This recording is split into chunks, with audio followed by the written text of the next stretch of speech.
Chasseurs Généreux célèbre 10 ans de solidarité. Grâce à vous, plus de 400 000 portions de viande ont été offertes à des familles d'ici. Cette saison, donnez une part de votre gibier pour aider votre communauté et courez la chance de gagner de nombreux prix. Visitez chasseurgénéreux.com.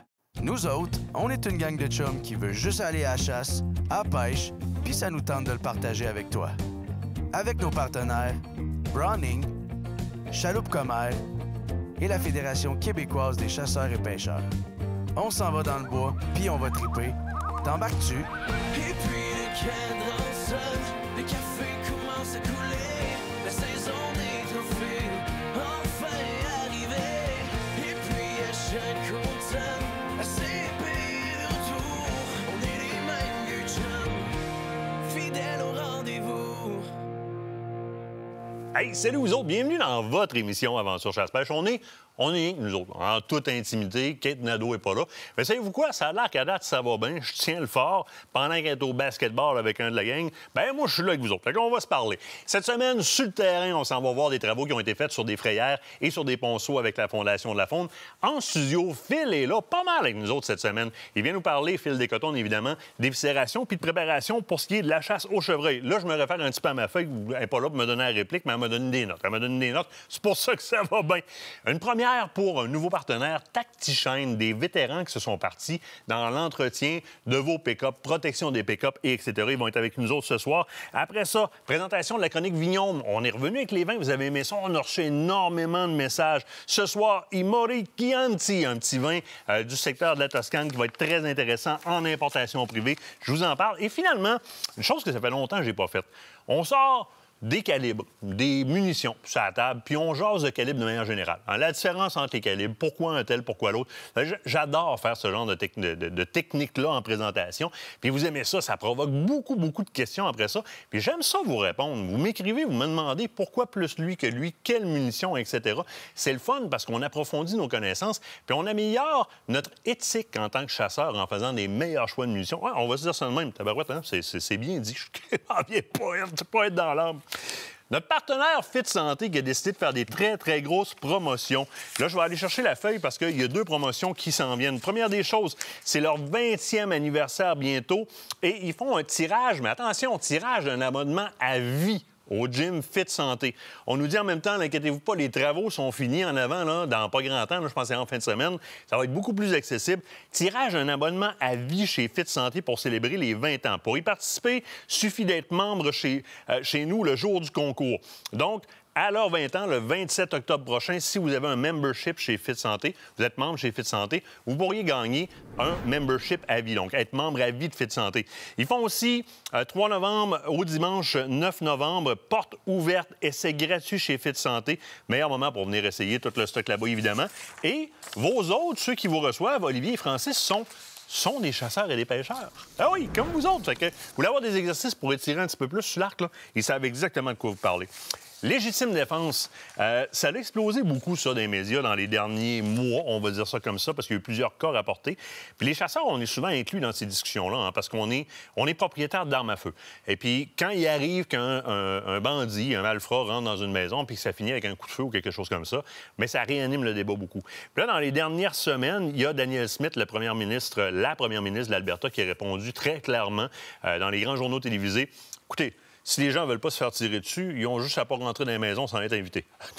Ça a fait réagir beaucoup, parce que c'est pas notre genre de réponse ici dans les médias de nos élus au Québec. C'est pas comme ça que ça se passe. C'est un débat qui est en cours. On parle beaucoup d'armes à air comprimé pour la légitime défense. Je vais vous revenir avec ça. On a quelques chroniques de fait déjà à Radio Crash là-dessus. Je vais vous revenir avec ça, là. Des armes à air comprimé compactes, un peu comme des paintballs, mais avec des balles de rubber dedans en place, avec du plomb dans le milieu, comme moyen dissuasif, à la place du bat de baseball qui fait énormément de dommages. Oui, on est vraiment en train de parler de ça. On est vraiment rendu là. C'est le débat qu'il y a présentement. Puis, en même temps, ça tient loin, malgré l'entreposage sécuritaire des armes à feu qui demande un certain temps à aller ouvrir l'armoire, débarrer le cadenas de pontet, aller chercher les munitions ailleurs. On veut prévenir un malheureux incident qui pourrait arriver avec les armes à feu. Je reviens sur Radio Crash, évidemment. Vous le savez, on a énormément de nouveaux animateurs qui ont rejoint l'antenne. Vous êtes beaucoup à être tombé en amour avec José Arsenault. José Arsenault le midi. José fait un show de midi à 1h30. Vous la connaissez, là. Elle anime à la radio au Québec depuis, je pense, c'est une dizaine, c'est pas plus, ça fait plus que 10 ans qu'elle anime à sa radio. Ça fait longtemps qu'elle anime. Elle fait un show incroyable. Elle est rendue avec 4 collaborateurs principaux dans son show sur l'heure du midi. Il est question de politique américaine. Il est question d'un petit peu tout. Vous savez, on a pris Radio Crash et on l'a rendu grand public. Malgré tout, José se fait un point d'honneur de souvent recevoir des gens qui vont venir parler, par exemple, du facteur économique de la chasse puis du tir sportif dans notre industrie, dans l'économie canadienne ou encore québécoise. Elle va parler dans le temps de la chasse. Elle va recevoir, mettons, Samuel Gendron, si je ne me trompe pas, c'est tous les mardis midi de la chasse, la pêche dans la peau, évidemment. Elle va apporter des côtés qui sont très intéressants là-dedans. On a plusieurs autres animateurs aussi, comme Christian Fauché avec Décennie 80-90. Vous savez qu'on a Pat Raymond Finance, on a Steven Bilodeau qui est embarqué avec Fred Gamache. On a plusieurs nouveaux animateurs comme ça. Il y en a des nouveaux qui s'en viennent. Maintenant, vous étiez plusieurs à vouloir continuer à n'écouter seulement que de la musique sur Radio Crash. Ouais, le talk, nous autres, ça ne tentait pas trop. Mais ce qu'on a fait, c'est très simple. Maintenant, quand tu ouvres ton téléphone, dans le coin en haut, à droite, il y a un petit piton en forme de radio. Tu pèses là-dessus, là. Là, il va apparaître 4 icônes. Le premier en haut, c'est Radio Crash avec tes émissions avec José Arsenault, moi le soir, Kate le samedi matin, Guy Morin est là aussi, etc. Ça ne tente pas de nous entendre parler. Le deuxième piton, c'est Radio Crash comme c'était avant. Personne qui parle, juste de la musique country. Top New Country nord-américain. Troisième piton, Radio Crash Rock. Quatrième piton, Radio Crash Punk Rock.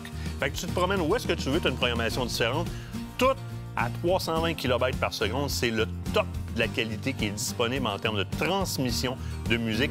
Évidemment, on est seulement web, mais disponible sur Android, iPhone, Apple CarPlay, Android CarPlay, Apple TV et Google TV. On s'en va du côté de la pause, l'autre bord, le chum Phil qui est avec nous autres. Cette partie d'émission vous a été présentée par Browning. Fidèle au rendez-vous.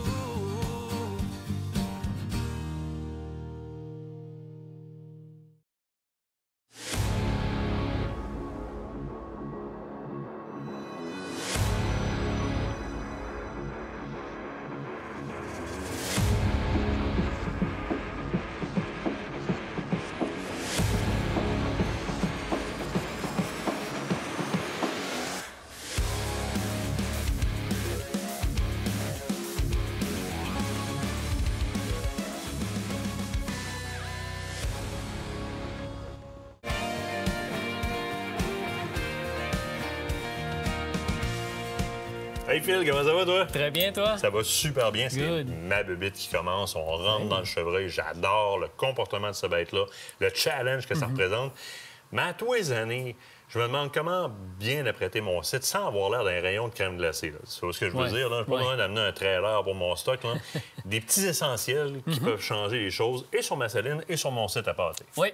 Bien, écoute, pour commencer, on pourrait parler un petit peu côté saline. Hein? Oui. On fait des belles salines du printemps aller jusqu'à la fin de l'été. Puis des fois, l'automne, on peut comme les délaisser un peu. On néglige. On les néglige. Mais les salines vont toujours rester un point de rencontre pour les cerfs, pour les chevreuils, qui vont apprécier justement les produits que vous allez mettre. Puis en plus, bien, ce que vous allez avoir mis au début de l'automne ou durant l'automne, bien, il est déjà là tôt le printemps suivant, quand les chevreuils ont réellement besoin de cet apport en minéraux. Hein? Exactement. Mais là, tu sais, j'ai fait ma grosse saline au printemps, puis avec une odeur en particulier. Oui. Là, je veux pas retraîner 8 chaudières non plus. Ça me prend un kit facile. Oui. Pour réactiver. Ben, tu sais, mettons, l'essentiel, les jams, hein? Les coulis, les jams, ça, c'est bon du printemps jusqu'à même pendant la chasse sur tes appâts. Ça, c'est un essentiel. T'as amené quoi avec toi? Ouais, ben là, j'ai amené le coulis d'Extrême CG, coulis aux pommes, super bonne odeur, c'est un incontournable, puis il y en a plusieurs de marques différentes qui fonctionnent très, très bien. Un autre produit que, justement, j'utilise énormément, ça va être tout ce qui est poudre volatile. Oui, hein? Oui. Poudre volatile, bon, on en met sur nos salines. Quand je commence à appâter, j'en mets sur mes pommes, sur mon maïs, tout ça. Mais aussi sur les salines rendues à l'automne. Ça peut être de quoi qui peut être très intéressant à utiliser. On a souvent l'habitude de garocher ça dans le vent, ça se dépose ses feuilles alentour aussi. Là. Très bonne idée. Tu sais, entre autres, là, j'ai le Top Saline de la Meunerie Soucy, qui est un très bon produit pour ça. Quoique c'est pas le plus volatile. Il en existe qui sont comme un petit peu plus en poudre fine, Oui. Mais très, très bon produit, très odoriférant. Le smog, en passant de souci, très bon aussi. Ça vient en kit ici, là. Je me Ouais, trompe ben pas, là- Ça en est un kit, là. Oui, ça, c'en est un. Dans le fond, c'est notre kit, mais notre premier kit d'appâtage. Tu sais, t'as un top saline, t'as une urine, t'as ton aroma à odeur de pomme, puis ça vient avec une poche de blé d'Inde à odeur de pomme. Ça, là, honnêtement, je l'ai testé là, sur notre territoire, dans le coin de la Tuque, qui commence à rentrer le chevreuil. Puis pour le fun, il y a un détaillant qui m'a remis du stock de chez Souci, puis j'ai mis ça direct à côté du camp. Là, Ouais. je veux dire, il y a une fenêtre, quand tu prends ton café, là, tu C'est vois là. la saline là. Puis la minute qu'on a eu le droit de nourrir, on a mis, puis tout de suite, les photos ont commencé. Puis tu le vois, là, il n'y en a plus, là, puis ça continue à pousser le foin pour chercher. Ouais. Parce que l'odeur, on dirait qu'elle est comme restée au Elle est sol. incrustée, oui. Puis c'est permissif parce que ça me permet d'avoir le temps de revenir en mettre. Là, je suis en territoire éloigné. Très intéressant, ce maïs. Absolument. Par lui-même, au départ. Ouais. Puis, tu sais, petit conseil en passant, tandis qu'on parle d'appâtage, on a toujours... Moi, pour ma part, il m'a toujours été enseigné de faire des tas. Hein? Oui. On fait un tas, Oui, oui. on fait une accumulation de nourriture au même endroit. En fait, pour le chevreuil, il n'y a rien de plus dangereux pour un mâle mature. Hein? Un tas de pommes, un tas de blé d'Inde égale suicide. Oui, il y en a un de temps en temps que, tu sais, il va s'échapper, il va y aller, ça, je suis tout à fait d'accord.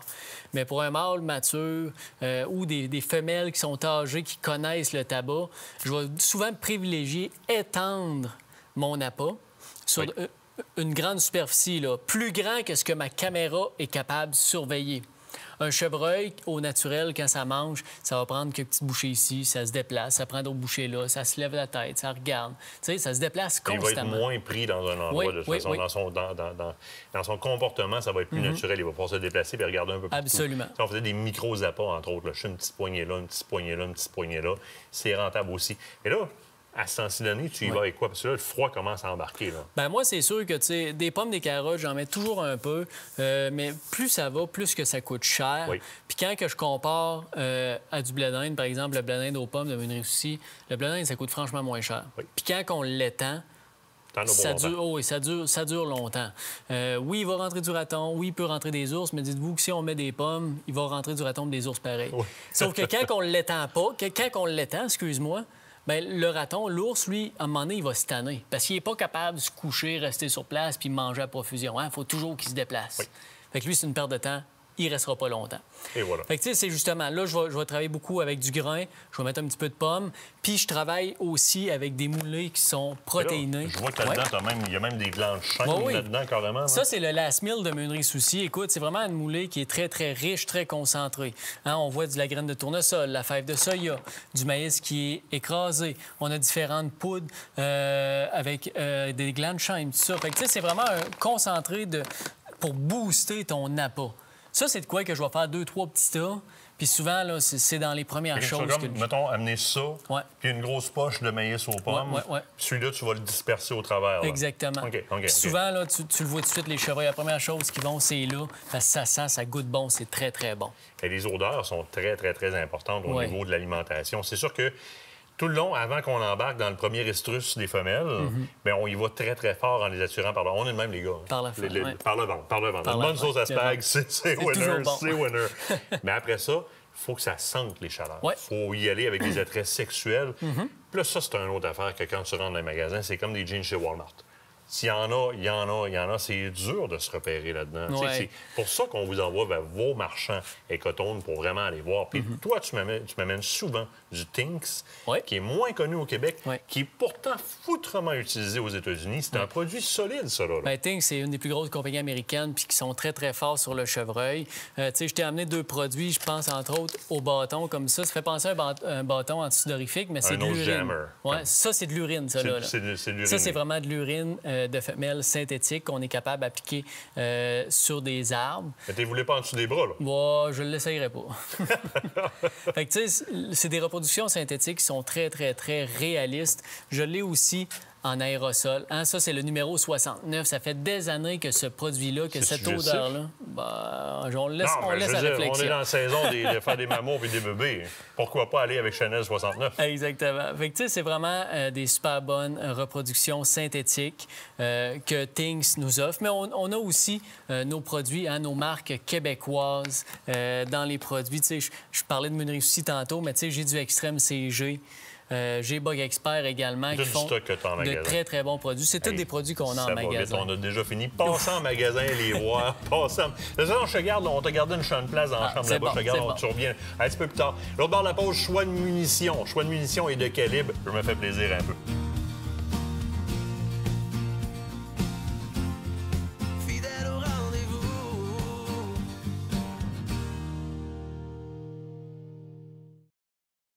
Cette émission est une présentation d'Écotone Poulain Chasse-Pêche. Votre destination pour vos équipements de chasse, pêche et plein air au cœur de Bellechasse.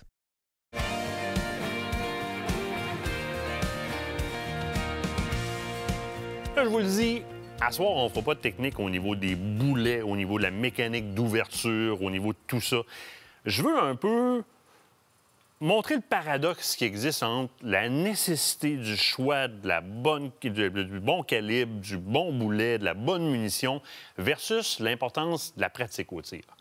J'ai devant moi la majorité des munitions les plus populaires, entre la plus petite permise légalement pour la chasse au grand gibier, qui est la 2,43, et la plus puissante dans les standards. Je n'ai pas amené de 3,38, etc. Là, une 300 Win Mag. Puis ce soir, ce que je veux vous présenter, c'est le fait que la seule différence entre les deux, c'est la pratique, puis là, où est-ce que vous allez placer votre tir. Oui, le boulet a énormément d'importance. J'ai déjà fait des grosses chroniques sur l'expansion des boulets, l'expansion contrôlée, etc., puis on y reviendra. Là, je veux juste vous montrer à quel point on est jammé sur des idées préconçues, mais tellement jammé qu'on rend ça compliqué le choix d'un boulet, alors qu'on devrait prendre le temps qu'on se pose des questions pour choisir un boulet, puis un calibre, à aller pratiquer avec ce qu'on a entre nos mains. Voulez-vous un exemple très rapide? Entre la 2,43 qui est ici puis la 30,06 qui est ici, à 300 verges, la 2,43, beaucoup plus légère, beaucoup moins fort au niveau du point d'impact, mais il y a juste 6 pouces de drop. Ici, on a 13 pouces passés de drop. Je vais prendre les deux calibres les plus populaires sur la table, plus populaires, qui sont susceptibles d'être dans votre armoire à armes, définitivement. La 308 puis la 30,06. Puis on va faire un exercice, on va se poser des questions. Et la réponse va vous prouver à quel point on s'appuie beaucoup trop sur des oui-dire, on s'appuie beaucoup trop sur des idées préconçues. Et les données que je vais utiliser, c'est pas l'idéo de Martin Bourgette, c'est pas mon opinion. Je vais utiliser les données qui sont en arrière de la boîte. En arrière de la boîte, je retrouve, et là, c'est pas parfaitement précis parce qu'évidemment, dans une charte balistique, j'aurais besoin aussi de prendre en compte la mécanique de mon arme, le twist de mon canon, la longueur de mon canon, la distance, l'apex entre le tube de mon... Bon, et je vous compliquerai pas trop la patente, là.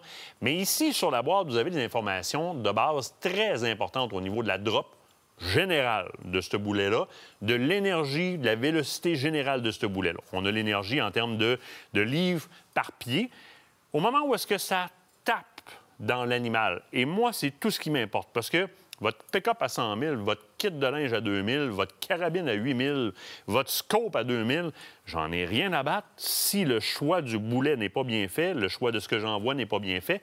C'est la seule partie qui va faire contact avec l'animal. Votre soude de chasse ne se rendra pas là. Votre pick-up non plus. Le boulet. Alors, je veux savoir ce que lui, il fait rendu au bout. Et pour ça, on va comparer la 308 et la 30,06. Puis je vous pose une question d'emblée. Je vais y répondre à la fin de la comparaison. Quelle est la différence de drop? On va prendre à 300 verges. Parce qu'il y en a qui tirent à 200. Il y en a beaucoup qui nous disent qu'ils tirent à 1000 verges, 1 kilomètre. Là, quand tu arrives sur place, tu te rends compte que c'était plus 200 verges. Fait qu'on va prendre 300. OK? On va prendre 300, on ne s'ostinera pas. C'est un bon point pour se rassembler. 300 verges, quelle est la différence de drop, donc de combien va baisser la 308 versus la 30,06? J'y reviens à la fin de cette représentation-là. Mais dans un premier temps, je vais m'interroger au niveau de qu'est-ce qui reste comme énergie dans mon boulet quand il tape dans l'animal, parce que je veux faire un tir éthique et efficace. Et pour ça, je vais prendre les informations du manufacturier. On va interroger les deux calibres. En passant, pour les biens de l'expérience, la 30,06, c'est un 150 grains soft point, alors que la 308, c'est un 168 grains, et c'est une Winchester Ballistic Silver Tip comme point. Alors, on regarde ici, à 300 verges, la 30,06 va conserver 1440 livres par pied d'énergie. Attention, ça va faire mal. La 308 à 300 verges, dans ce boulet-là et ce grain-là, va conserver 1699 livres par pied d'énergie. Oui, on aurait pu faire d'autres choix de boulets, puis on serait rendu à d'autres évidences nécessairement.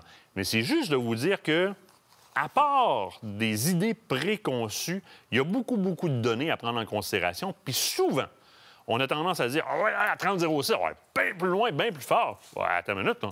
Ça dépend du grain de ton boulet, ça dépend des grains de poudre qu'il y a dedans. C'est-tu du reloading, c'est-tu de la tablette?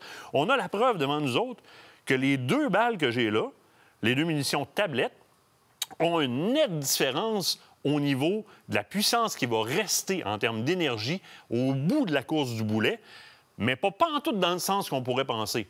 La 308 conserve plus que la 30,06. Maintenant, ma grande question, la drop. Quelle est la différence de « Ouais, mais ça me prend 30,06, je tire plus loin. » Combien de pouces de drop il y a différent, de pouces qu'il y a différence sur la drop d'une 308 d'une 30,06 à 300 verges? La 30,06 drop de 3,71 pouces.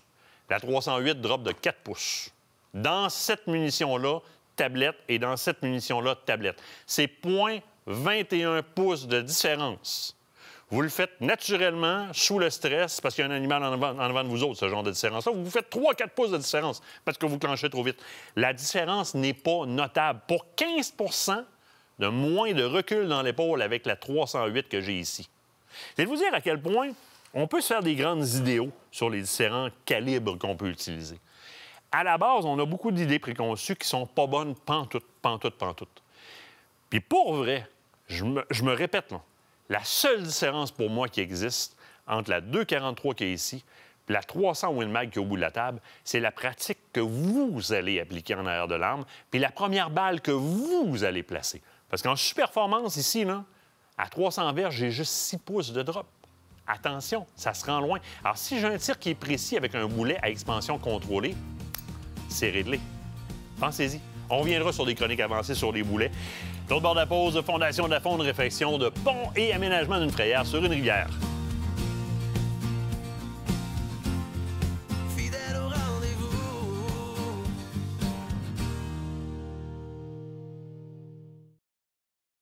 Vos aventures de chasse et de pêche commencent ici. Fit Santé, un gym qui a à cœur la santé de nos chasseurs et pêcheurs.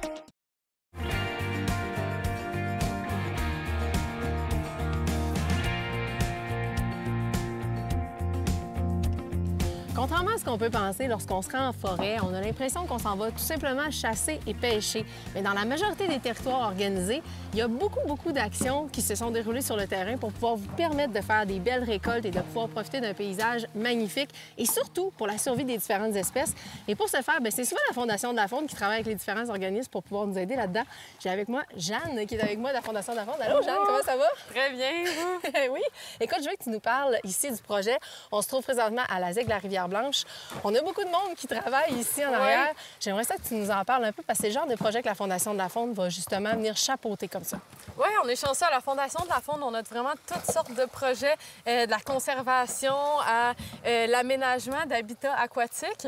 On est vraiment chanceux de pouvoir aller voir les projets, d'avoir des personnes passionnées là, comme la ZEG Blanche ici, qui font des aménagements, autant pour les humains, là, pour l'accessibilité aux humains ici pour les ponts, mais aussi pour l'habitat de l'ombre de fontaine. Fait qu'ici, ils font des frayères, ils font des abris, des seuils, des corridors pour que les poissons puissent venir manger, se déplacer.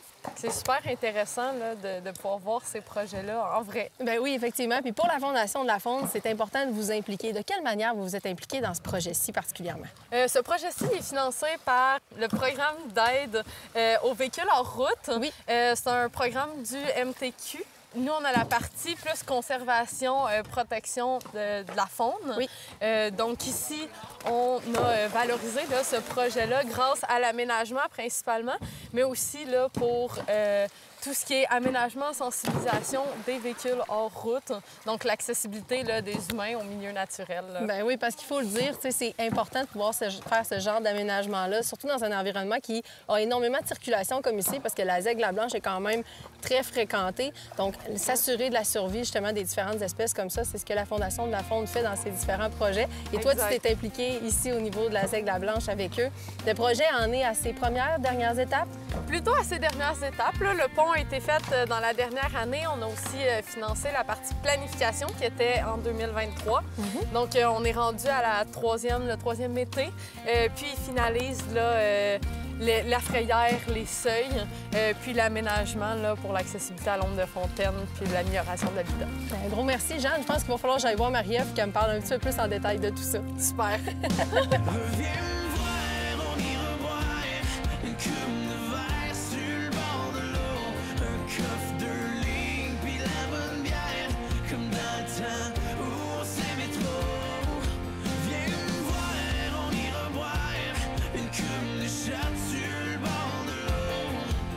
Marie, tu es dans ton environnement naturel, en pleine nature, directement dans la rivière. Marie, qu'est-ce que tu es venue faire ici aujourd'hui? Aujourd'hui, on est venu faire une restauration d'une frayère parce qu'on a fait la restauration du pont, reconstruction complète du pont de la décharge du lac Charles l'automne passé. OK. Donc, il y avait vraiment une grosse problématique en lien avec l'apport de sédiments que l'ancien pont causait dans la frayère à cet endroit-là.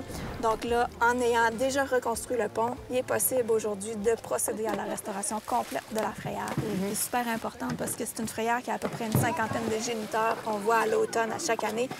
On voyait une problématique à la base parce que d'année en année, depuis 2021, on voyait de moins en moins dans le vin. OK. Donc, à ce moment-là, quand on voit moins dans le vin, on essaie de se poser des questions de pourquoi. On voit des géniteurs à l'automne, mais il n'y a pas d'émergence dans le vin. C'est ça. Donc, à ce moment-là, on s'est dit c'est probablement l'apport de sédiments qui arrive du pont qui était en décrépitude totalement. OK. D'ailleurs, le ministère l'avait fermé en 2023. Donc, on a vu l'urgence d'intervenir pour pouvoir régler cette problématique-là puis vraiment mettre en valeur la ressource phonique qu'on a. Fait que là, ça a commencé avec la restauration du pont.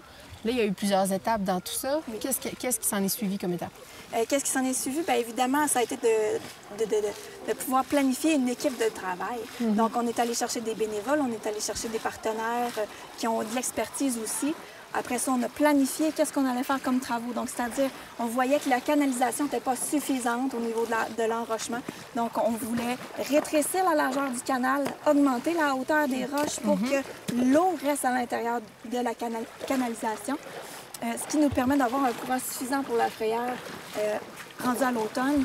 Les zones sur le côté, on le voit, c'est des zones de dépôt, c'est des zones d'alvinage, donc qui servent à la ressource alimentaire pour les petits alevins, les frettins et les truites, même rendues à l'automne. Et on a plusieurs autres infrastructures aussi. Ici, ce qu'on voit, c'est vraiment la principale qu'on a. La frayère continue plus bas de l'autre côté du pont. Donc ça aussi, ça va être restauré. On va curer le gravier nécessairement. Si on regarde plus de l'autre côté, on a une série de seuils de déflecteurs qui permettent de canaliser notre courant vraiment aux endroits les plus cruciaux parce que c'est quand même l'arche à milieu qui est très ouvert. Donc, l'idée, c'est vraiment d'améliorer la canalisation pour que le gravier reste propre tout le temps. Mais en tout cas, dans la mesure du possible, qu'il y ait le moins d'entretien à faire par la suite. Et évidemment, on va aussi ajouter ou du moins restaurer les abris qui étaient déjà en place, soit en mettant des arbres en surplomb ou en refaisant des petits abris là, qui sont des structures de madriers de bois qui surplombent la surface de l'eau. Donc, ils vont devenir des abris pour justement ces différents trucs-là. Ça va devenir des aires de repos également, probablement dans leur montée au niveau de la frayère. Puis quand on parle aussi de soleil qui plombe, ça fait des abris pour être à l'ombre parce que vraiment, ça peut devenir un milieu assez chaud, même s'il y a une bonne circulation d'eau.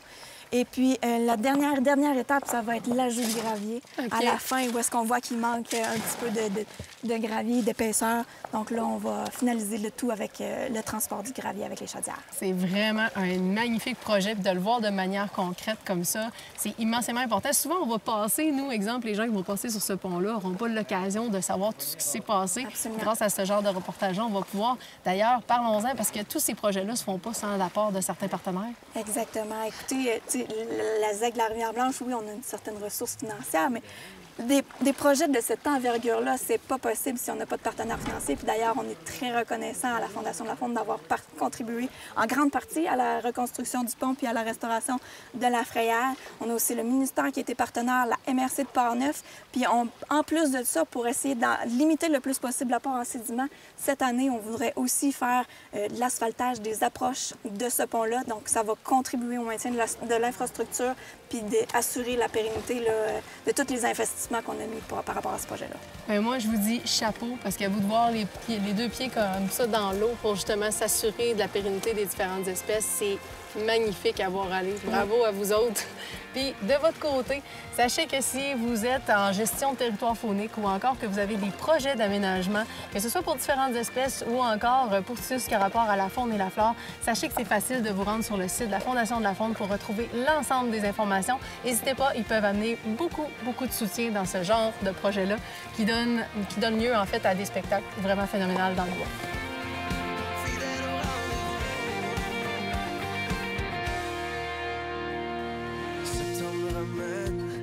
La saison des feux de camp, avant que l'hiver revienne, on profite du beau temps qu'il nous reste.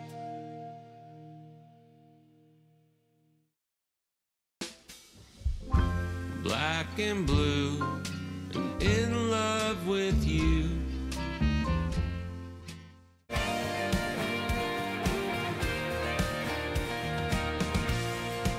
De retour en studio, hey, aujourd'hui, vous achetez vos pick-up, vous achetez vos VUS, vous payez 70, 80, 100 000, 110 000. Puis là, vous envoyez ça dans les branches, vous envoyez ça dans la boîte. Vous me dégraissez ça avec des gros dégraisseurs industriels. Il y a moyen de faire mieux que ça. Puis vous savez comment est-ce qu'on aime travailler avec nos entreprises locales? En plus, quand c'est des vétérans.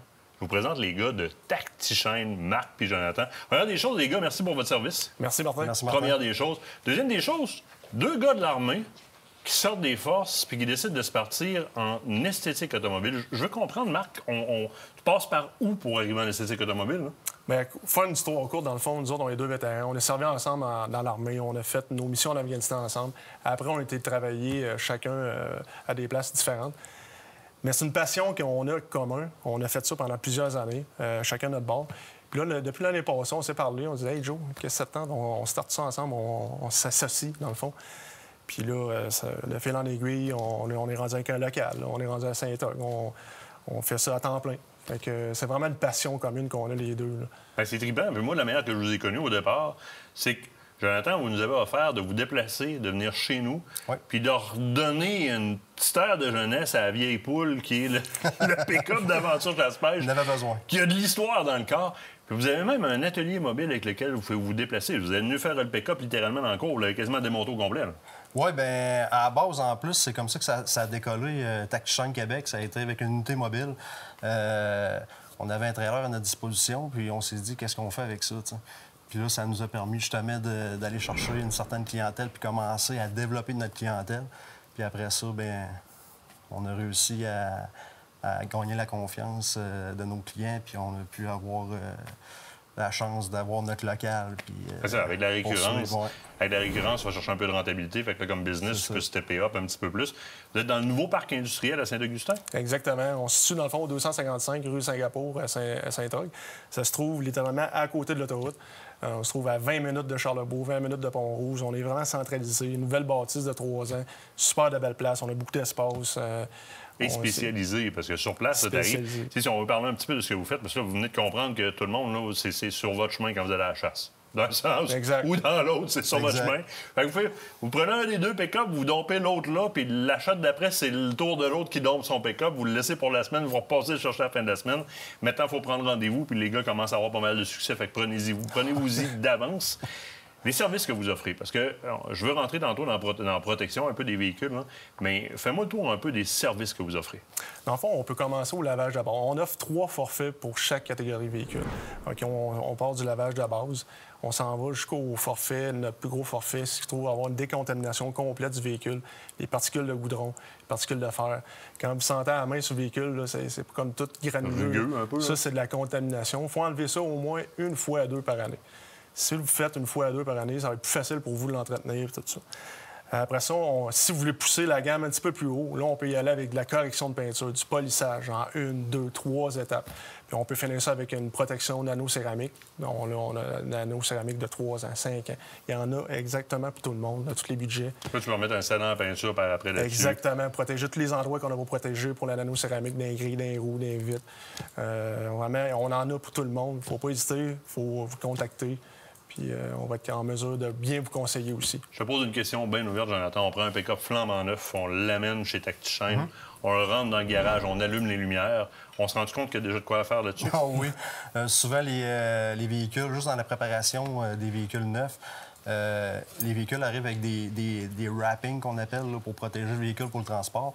Puis juste en enlevant puis préparant les véhicules, ça peut faire des micro-rayures.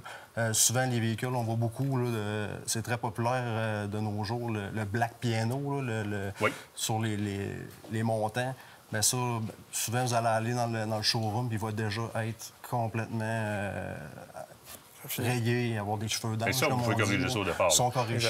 Puis c'est le bon moment. On embarque dans la partie Protège, ça va vite, il reste 1 minute 30. Je m'en vais m'acheter un pick-up aujourd'hui, c'est 100 000 C'est 100 000 exactement. Je m'en vais dans le bois. Dans le temps, on mettait du glisse doux là-dessus, puis on enlevait ça avec du dégraisseur en revenant. Comme ça, les mouches tombaient facilement. Mais à la honte du dégraisseur, c'est de la peinture. Là, chez vous, Marc, tu peux me protéger mon pick-up en début de saison.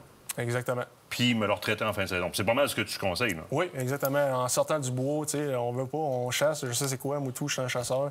On sort dans le bois, on arrive avec les pieds pleins de boîtes, l'urine. C'est des odeurs qu'on veut pas qui restent dans le véhicule pendant toute l'année. Fait qu'on va pouvoir enlever ça. On a des machines professionnelles pour ça, là, de A à Z. Tout ce qui est l'esthétique auto, on fait de tout. Fait qu'il ne faut pas hésiter à nous contacter. On va vraiment bien conseiller le client. Il n'y a pas un client qui va avoir le même résultat, qui va avoir les mêmes attentes. Fait qu'on est là pour conseiller le client. Jonathan, j'ai besoin de pare-pierre pour protéger mes phares, des vitres teintées. C'est-tu des choses que vous offrez dans vos forfaits? On l'offre maintenant. On s'est fait justement dans notre bâtiment, il y a quelqu'un qui était déjà installé pour faire du PPF pare-pierre, excusez, avec vitres teintées. Puis on s'est fait un petit association pour qu'on puisse faire préparer les véhicules avant de faire installer justement ces pièces-là qui vont protéger encore plus le véhicule. Ensuite, même nous, on peut aller mettre une protection céramique sur les pellicules pare-pierre qui vont encore prolonger la durabilité du pare-pierre. Les gars sont dans le parc industriel de Saint-Augustin. Tactichaine, vous allez les trouver super facilement à 100 000 $. Protégez-moi ça, ce pick-up-là. Les gars, un énorme merci. Merci, Martin. Moi, je vous envoie à la pause au bar éviscération avec Phil Descotones. Fidèle au rendez-vous.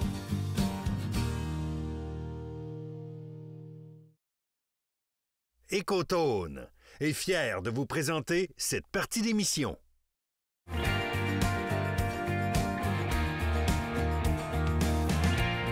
On est en pleine période de chasse, puis encore cette semaine, je voyais plein de bouchers qui faisaient des vidéos sur Facebook pour avertir leurs clients de se dépêcher à séparer l'animal en quartier, comment bien le traiter, etc. Puis merci aux bouchers qui font ça, parce qu'ils veulent pas recevoir d'orignaux qui s'en vont directement au dépotoir ou à l'éco-centre ou quoi que ce soit.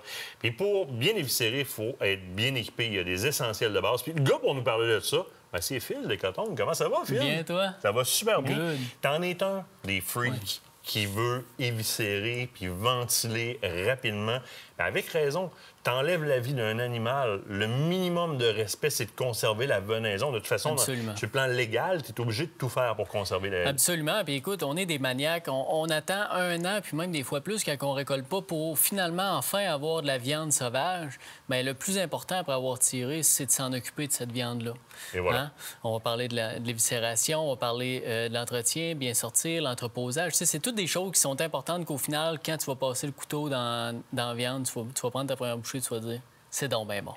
Es-tu du genre, en arrivant sur un site de chasse, à tout de suite figurer le scénario de où est-ce qu'il s'en va l'orignal ou le chevreuil? Mettons une coulée avec une rivière où on n'est pas trop loin du camp, ça va, j'ai des arbres pour accrocher ma winch.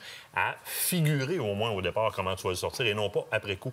Bien, je te dirais, je suis un jeune chasseur qui est assez téméraire. Fait que, tu sais, moi, je pars, puis on s'organisera une fois qu'il va être à terre. Mais une fois que j'ai identifié ou trouvé la bête, bien, la première chose, c'est bon. Là, je vais regarder quelle température il fait. Hein? S'il fait chaud, il faut déjà prévoir un endroit à l'ombre où on est capable au maximum de faire nos quartiers puis suspendre pour faire sécher, aérer au plus vite.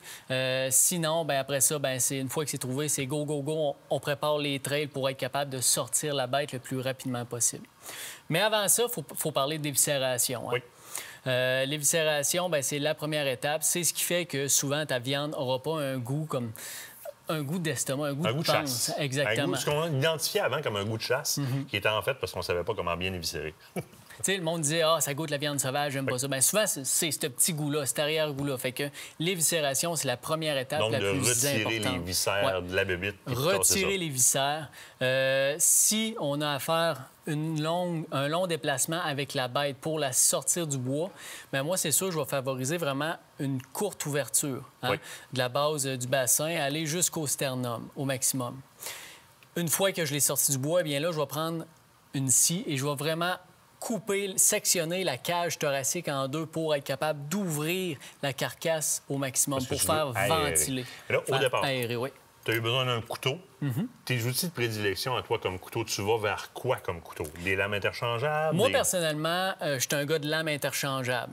Comme ça ici, là, mettons, là, Outdoor J'ai Edge. le petit Outdoor Edge comme ça, que tu sais, c'est un incontournable. C'est un couteau à lames interchangeables. Ce qui est le fun avec ça, c'est qu'on traîne toujours quelques lames avec nous. Fait que quand ça coupe plus, on est capable de faire le switch de lame et on repart avec un couteau qui coupe. Puis avant d'arriver à aiguiser un couteau aussi tranchant que ces lames-là, beaucoup de travail à t'as faire. besoin d'avoir des pierres japonaises puis de l'huile. Là. Absolument. Tu sais, pour lui qui est le plus traditionnel, côté classique, on peut toujours aller avec un buck. Tu sais, c'est le couteau que on reçoit tous, presque tous, une fois dans sa vie en cadeau. Ça, c'est comme le présent de grand-papa ou de papa envers le nouveau jeune chasseur, un buck knife. Exactement. Buck a été là et est là dans l'histoire des chasseurs depuis très, très, très longtemps. Ça demeure on va le dire, un couteau qui a une densité pas très élevée au niveau de l'acier, au niveau du métal qui est utilisé, mais qui permet justement un affûtage beaucoup plus facile et rapide. Beaucoup plus facile. Exactement. Fait que, tu sais, ça, c'est les couteaux que j'utilise. L'autre type de couteau que je vais utiliser quand j'éviscère, c'est un crochet, un couteau éviscérateur. Hein? Le couteau avec le crochet pour être capable de couper la peau comme il faut. Puis ça évite de gâter la lame de mon couteau. Tu parles-tu vraiment de crochet après le couteau? Exact. Ben, soit un crochet sur le couteau, ou sinon, il existe différents types de couteaux, comme juste un crochet, un gut-hook qu'on appelle. Là. Ça permet vraiment de couper la fourrure d'une manière droite, sans faire de dégâts, faire de poussière, faire coller du poil sur la cage. Puis ça évite de gâter la lame de notre couteau. Parlant de lame gâtée, je vais toujours donner comme premier conseil sur un couteau, le couteau le plus affûté, c'est le couteau le plus safe au monde, le plus sécuritaire au monde. Il arrive des accidents avec des couteaux mal affûtés parce que les gens vont forcer, puis c'est là qu'ils vont passer droit puis qu'ils vont se couper. Il n'y a rien de pire qu'un couteau qui ne coupe pas. Exactement.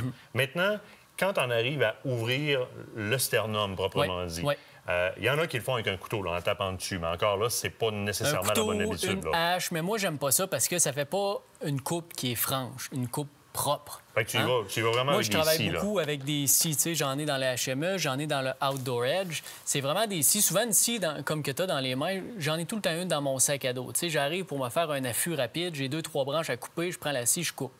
Rendu au moment où je dois m'occuper de ma bête, de ma récolte, eh bien, je reprends la même scie pour être capable de couper le sternum, l'os de la cage thoracique pour faire une ouverture propre. Puis après ça, toi, ta prochaine étape, c'est la mise en quartier? La mise en quartier.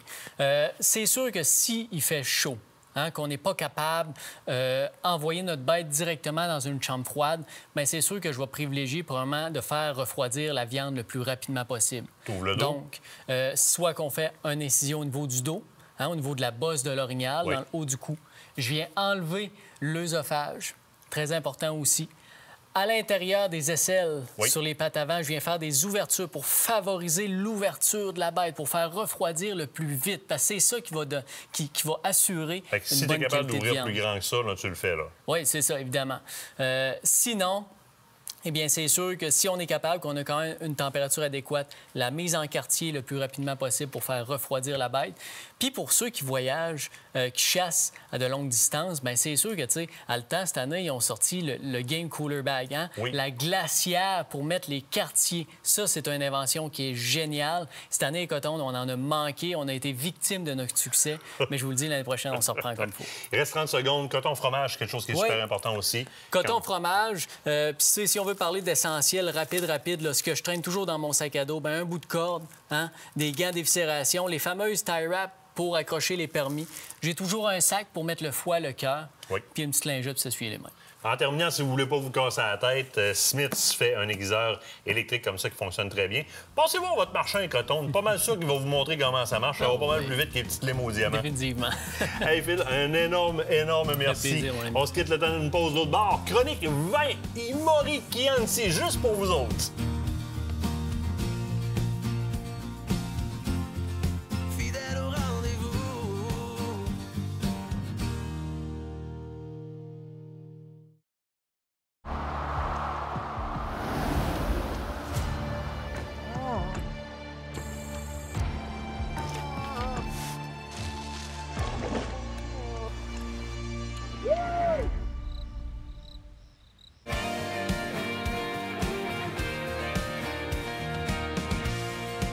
Votre chronique vin vignon, mais je vous explique exactement pourquoi on choisit, on cherche des vins d'importation privée. Souvent, ça va nous donner accès à ce petit produit-là qui se distingue complètement de la concurrence, mais que le vignoble familial, malheureusement, n'en produit pas assez en termes de quantité pour qu'il se ramasse en appellation continue, soit à Sac ou encore à LCBio, l'autre bord. Donc, on doit passer par de l'importation privée pour aller chercher. Maintenant, c'est rendu très simple. On va sur le site de Vignon, on regarde dans le catalogue, on commande ce qu'on veut. C'est livré dans une succursale de la Sac, évidemment. On va payer des droits de Sac. Mais ça nous donne accès à des produits qui, probablement que s'ils auraient passé par tout le système, là, pour trouver un vin de la même qualité, là, ça va nous coûter beaucoup plus cher pour aller chercher la même affaire. Ici, on trouve ces vins-là d'exception et on les importe à la caisse. Tout seul ou avec des amis. Des fois, c'est des caisses de 6, des fois, c'est des caisses de 12. Il s'agit de voir dans le catalogue et on nous donne dans le catalogue un aperçu de combien ça revient de la bouteille. Combien ça revient de la bouteille, puis on va nous tenir au courant lors de l'importation. Quand est-ce que ça arrive à la Sac que j'ai choisi pour la livraison? Dans ce cas-ci, on est sur Imori Chianti. Un Chianti, donc, on est en Toscane, on est sur un Sangiovese. Il peut avoir, évidemment, dans l'appellation d'origine contrôlée garantie, on permet d'avoir, entre autres, du Merlot. Il y en a un petit peu, justement, dans celui-là. Ça va donner une petite rondeur, on va le voir tantôt, qui est super intéressante dans le vin. Mais ce qui est intéressant, c'est de voir, justement, pourquoi on a sélectionné ce produit-là. Hein? La famille Gianelli, qui fabrique des vins dans ce secteur-là depuis le début des années 70, qui commence avec une petite ferme, Imori, qui va grandir à 120 hectares au total, avec 15 hectares dans l'huile d'olive, parce que dans le secteur, les plus grandes marques d'huile d'olive proviennent de là, donc les champs d'olivier. Évidemment, les vignobles sont très reconnus. Tous les Chianti classicaux qui viennent de ce secteur-là sont très reconnus. Ils reviennent à leurs amours, reviennent sur leur ferme d'origine, Imori, et ils nous sortent ce Chianti-là, le Chianti Imori, très, très, très intéressant. Appellation d'origine contrôlée garantie, c'est ce que veut dire le DOCG que vous allez trouver dessus, dans un premier temps. Évidemment, on est sur un Chianti, donc Sangiovese avec un peu de Merlot dedans. On va avoir quelque chose qui est foncé, quelque chose qui est rubis, qui est très, très, très intéressant. Vous allez avoir un très bel hybride qui va plaire à tout le monde, parce que là, on est dans un vin qui est relativement sec, mais qui a une maudite belle fraîcheur, parce qu'il y a quand même une très belle acidité dans le produit. Il va y avoir des tanins qui vont être très souples. Ça veut dire que ça accroche pas trop en bouche. C'est pas trop... Et on a une certaine rondeur qui est amenée par les autres raisins qu'on va aller. Déjà, Sangiovese, dépendamment de comment il est travaillé, va amener une certaine rondeur. Donc, relativement sec, mais frais grâce à son acidité. Puis avec une certaine rondeur, des tanins pas trop serrés. C'est un beau passe-partout. C'est un vin à pizza, là. Mais un bon vin à pizza, là, c'est ça. Ça, sur des mets italiens, de la venaison, peu importe ce que vous allez faire avec. Vous faites faire des saucissons avec votre ours, par exemple, là, avec des fromages. Un assiette de fromage, c'est un vin d'exception pour boire avec ça. D'exception. Souvent, on va vous parler en bouche, quand vous prenez des vins de garde, on va souvent vous parler de notes de fruits confits. Hein? Pensez aux gâteaux fruits confits que vous mangez, des fruits confits, des fruits en confiture ou des fruits confits, des fruits très, très, très mûrs. Ici, à l'inverse, de la minute qu'on le met en bouche, puis ça ment pas. Là. Vous allez remarquer tout de suite, faites l'expérience, c'est tout de suite des fruits frais, mais mûrs. C'est intéressant, c'est le fun parce que avec l'acidité du vin, la rondeur du vin, le fait que les tanins sont souples, là, tu te ramasses dans quelque chose qui est comme parfait. Ça accroche pas nulle part. Tu as l'impression de boire un jus de raisin très haut de gamme, avec la présence d'alcool dedans, avec de quoi qui est très élaboré. Un peu de notes épicées super tripant. Puis cette caractéristique-là qu'ont les vins de la Toscane, qui sont... un vrai sommelier ou un œnologue va retrouver les vins de la Toscane en un claquement de doigts à cause d'une chose. Il y a un côté herbal qui provient du terroir de la Toscane. Puis ça, la majorité des vignobles toscans sont capables de travailler leur terroir puis leur encépagement pour être capables de le faire ressortir. Et on reconnaît ce terroir-là de la Toscane dans ce petit Chianti-là, qui est le Iamori, qui, honnêtement, est vraiment sur la coche. On dit qu'en bouche, il est sec et équilibré, c'est ce que je disais tantôt, pas mal, oui, avec une belle acidité, etc. Pleinement, cette texture ronde et saveur de fruits rouge mûr. Très, très, très présent aussi. Si vous êtes moindrement sensible, vous allez sentir ces épices-là qui font... Je ne sais pas si vous avez déjà mangé des fraises au balsamique, des fraises au vinaigre balsamique, qui est un dessert, entre autres, italien très, très, très connu. Bien, il y a une espèce de mélange qui se fait entre le côté épicé, vinaigré, légèrement présent, et avec la fraise qui est fraîche, qui est fraîche mais mûre, qui est super plaisante. Ça fait quelque chose en bouche qui est super trippant. Je vous le dis, jus de raisin, très, très, très haut de gamme, qui accroche pas pantoute dans la bouche, sec, belle acidité, fraîcheur, rondeur. Faites-vous une pizza maison, là, une bonne pizza maison. Croûte mince, de quoi de super trippant. Là. Buvez ça avec ça, vous allez être aux anges solides. Prenez-la avec une venaison, comme vous le voulez. Super facile, là, je vous le dis. Là. Iamori, Chianti, appellation d'origine contrôlée garantie. Rendez-vous sur le site de Vignoble.